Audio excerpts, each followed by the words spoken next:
Yo, what's up guys? We're back with another Road to SSL 1v1 video. We are currently at Champ 2, Div 2 already, which is kind of crazy. We got there pretty quick. Let's get into the next game for today, and let's see how the Champ 2s are looking. Alright, playing 1062, which is also Champ 2. See how they're looking. Alright, it should be open net. Take my time. I'm not going to go for anything too crazy off the bat. I kind of want to see what we're working with. That was a good kickoff, but I might have... Probably shouldn't have done the speed flip quite yet, but I think people are already doing that. I played someone last video who was doing a speed flip, so I think we can throw it into our kickoff. We're doing like a very tame speed flip where we're kind of side flipping. Try to get back here. Take this back corner. Take my time across. I know I have the advantage here. He probably doesn't have much boost. I'm not gonna go for air dribble yet until I see him do that, so I'm just gonna stay on the ball. The big thing about ones that I've been stressing is possession is very important. So finding ways to keep possession, finding ways to have the advantage, however you can. Notice how he's staying close. He's shadowing in a good way here. Probably gonna go again.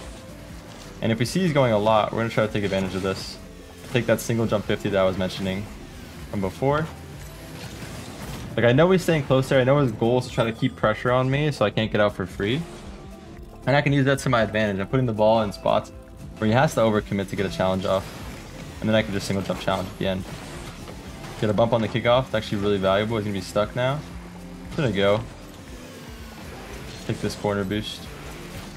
Might even be straight in. And it is nice. I was assuming that was going to be posting out, but toward me. Just get a follow-up touch. I didn't want to go commit there on low boost. So what I'm doing for kickoff is I'm doing like a side flip, kind of like a really bad speed flip. Basically, you could just do a side flip that's like to the, basically turn infield and then you side flip after. And then I'm just doing a single jump where I'm tapping X right as I get to the ball, in the center of the ball. Notice how I'm just staying close here, trying to be annoying, in a way where I'm not committing myself.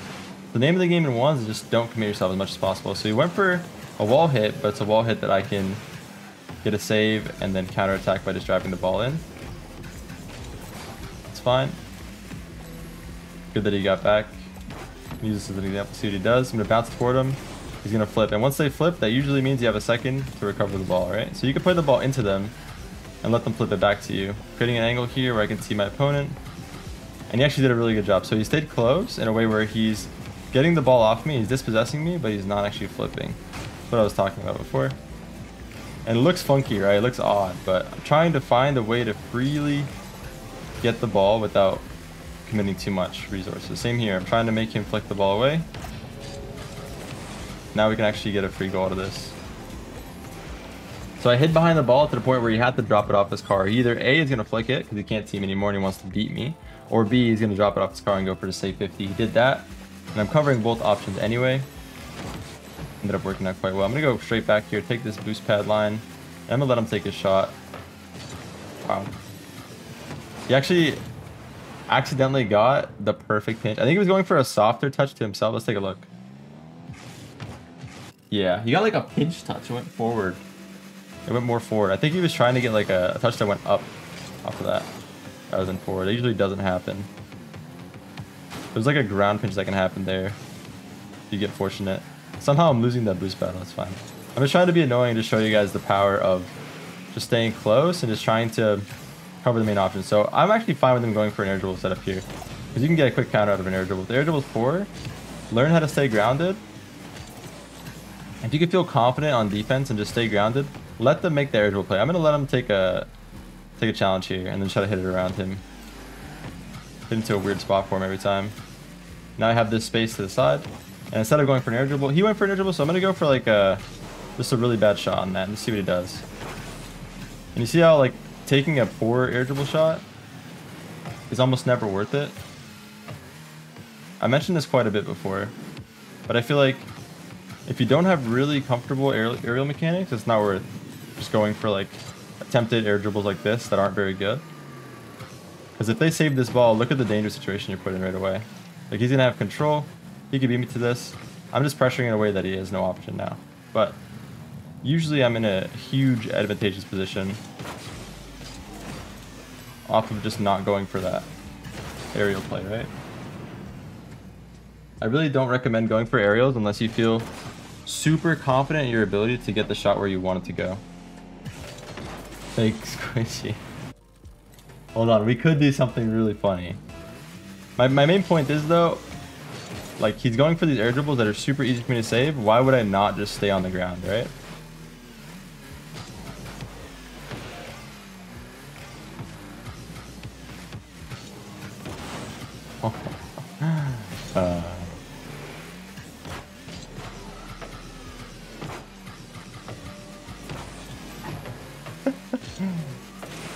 Okay, I'm not gonna go for anything too crazy. I don't want to go for too much. I don't want to go for too much. Let's chill. I just wanted to go for something for a second, this little peek, but I don't want to. Hold on, let me say it. Let me troll him.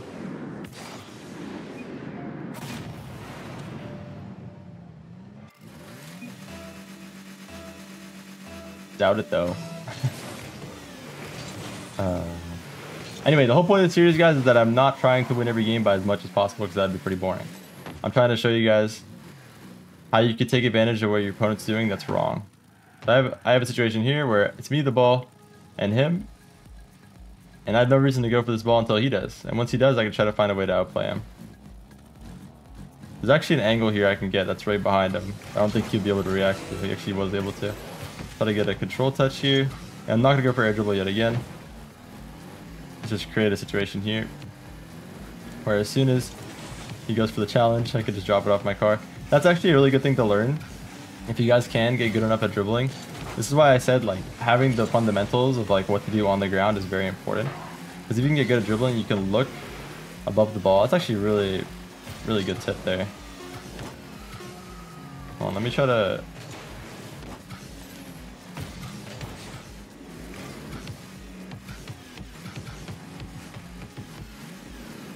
he's gonna bump me or something, right?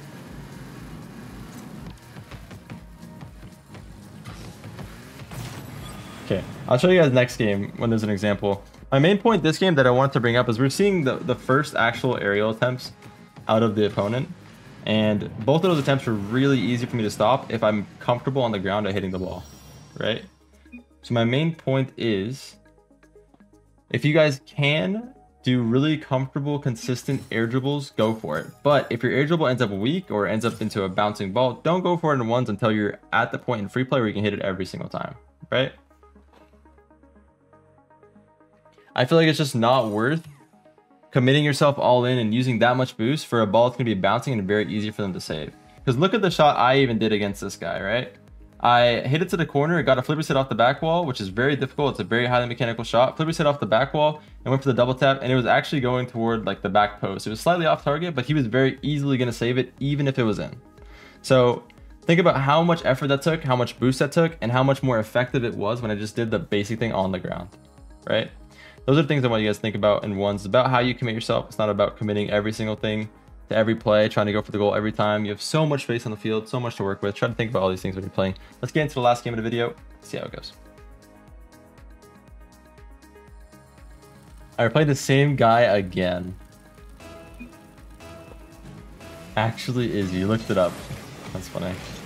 He's gonna be playing a little bit harder this game. He wants to get the win. So that'd be another good one to use. So I'm gonna try to bring up that point from before. If you could dribble by looking above you, it's good because it creates that situation where, remember the issue I told you guys where you need to dribble at an angle to see the opponent, right? I'm trying to dribble at an angle here to see him without moving my stick. That way if he goes, I can cut it around him, right? So the reason why moving your stick is good is because I can dribble straight on, and they'll be under the assumption that I can't see them, right? But the thing is I actually can, and I can use that to my advantage. In a second they go, they won't expect me to know, and I will know, right? So get good to the point where you can dribble the ball. Like, this is what I mean, like, I'm not trying to do anything that mechanical, but everything that I'm doing still requires like pretty consistent mechanical fundamentals, like good foundation to build off of. I'll try to show you guys another example. So I'm looking for him, then whenever he decides to go, I can just drop this off my car. And I can still be ready to get back, get to the ball, right? He did a good job to actually, I just know he's not going to go as well right there. So I can just go for a flick. So I don't have to like freak out and flick there because I hear him come close or I hear him drive toward the ball. I could just see above the ball. And the problem with his fake challenge, this is the difference between a low level and a high level fake challenge, is he fake challenge in the path where I could see him anyway, even if I wasn't moving my camera, right? You always want to try to mask what you're doing. You always want to try to make your opponent have less information. The same way you're looking for as much information as possible in offense, you want to make sure you're limiting as much information as possible when you're on defense for them, right? So I see the opponent the whole time here. If he decides to stop and backflip, I can just back up. My eyes are just locked on him right here. I'm trying to figure out what he wants to do next. He's backward. So I know his play can't be that much, so I can go for the bump. And try to just stay on this. I'm just going to drive toward the ball. That should just bump him if I can't hit the ball. I have some time. Check for him. Where's the info? Back corner. Okay. As soon as I see his back corner, go for a single jump challenge, something safe. He's not going to be able to shoot that. I know that. Could just stay close. Make him backflip. Should be okay.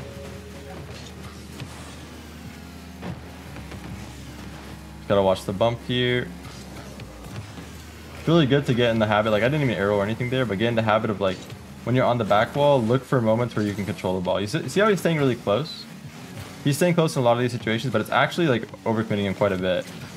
And that means that my job on defense is quite easy. I just have to bait him in. He's gonna go for a challenge here. That's what his tendency has been. But you can kind of abuse this as well. I know he has no boost. He's had to go all in all those challenges. I win this boost, what does he have to do? He has to go all the way back, right? And as soon as he flips to go back like he just did, that's my green light to make a play. If I win this boost, it's really bad. He has to leave or go for a touch. And that touch is going to mean that I get the mid boost for the back boost as well. I'm just going to make one touch toward his net and see what he does. See if he panics, see what he does. I'm going to fake chow here. He does panic. Play it to the back corner. It's going to bounce up good for me, actually. I'm going to go for one touch forward and something that's not going to bounce easily for him, right? So I'm going to close the space here. He has to basically flick this or hit this away in a second. And I'll backflip now that I'm hidden behind the ball. Try to just drive into him. Putting himself in too many awkward spots here where he can't really do too much with it. Nice, good coverage. Do the same thing, I'm going to close down the space. So he kind of has to go up the wall. And what I recommend here is go to the ceiling and try to just challenge as quick as possible. You can go to the ceiling and challenge that. So it's basically gone. I'm going to fake chow here. It's fine if I die. And again, when you die like this in ones, it creates a lot of space in the field. So close down the space straight away, then back off. It's going to give you what you need for them to think that you're challenging and then throw it away. Close down a space, back off. That's a lot of what you'll be doing in ones. Over and over again. Whenever there's space, just always think to yourself immediately. Close down the space, and then try to get close enough to the point where you're forcing their touch away without you having to commit anything. Kick off, and we just do a simple front flip. Take it home. But you notice how it feels like in every situation I have control. Like there's not really any situations where I feel out of control, right?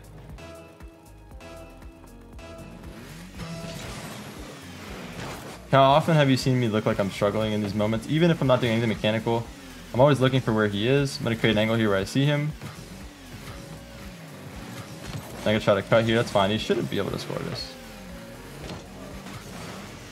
But always try to just have vision of them, and that's already going to be half the fight, man. As soon as you have vision, then it's all done. And what did I say last game, too?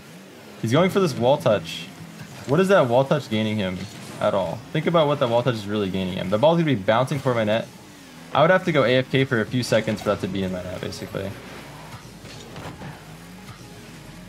He's up already. That means there's no threat. He's aerialing to the corner. Always look at where your opponent's aerialing to or where they're angling their car. Notice how I'm taking an angle on the dribble as well right there. I can always see what's going to happen next.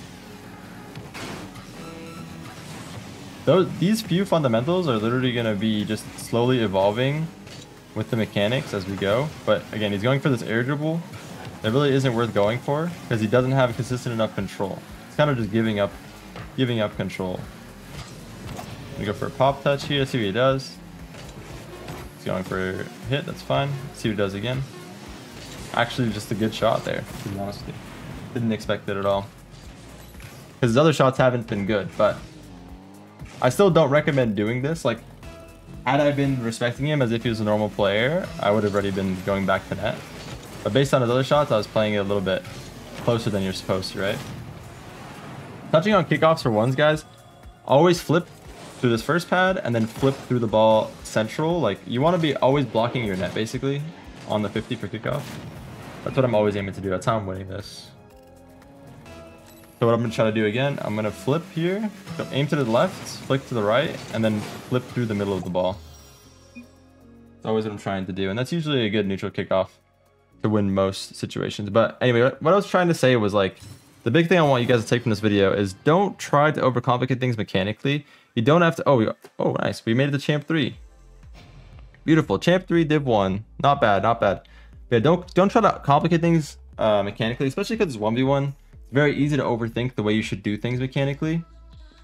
I think what he was doing, where he's like starting irritable from his back corner, and then the touch ends up being like a bouncing ball that's really easy for me to deal with. You're just giving up possession for free. You're wasting a lot of boost. You're wasting your positioning. You're making yourself have to get all the way back and find a way to get boost, and it's a mess, really. You're creating a mess for yourself when you can just control the ball, bring it down to the ground. You have so much time. They have to come close. Like, use all these things to your advantage. Don't just throw it away. Don't try to go for this peak shot. He got one good shot at the end there, but everything else, it's just giving up free possession most of the time, right? So we're gonna start heating up mechanically as we get higher rank here. But again, there's a lot of really important points that I keep pushing home, and I think you guys should try to remember those things as you're playing 1s, 2s, and 3s. Always keep track of your opponent. Always look for the moment where you can flick them. Always look for the moment when they're about to challenge you to try to find a way to outplay them. And yeah, hope you guys enjoyed. Have yourself a wonderful day or night, whatever time it is. When you guys watch, just like, comment, subscribe. And I'll see you guys all in the next one. I love y'all. Peace.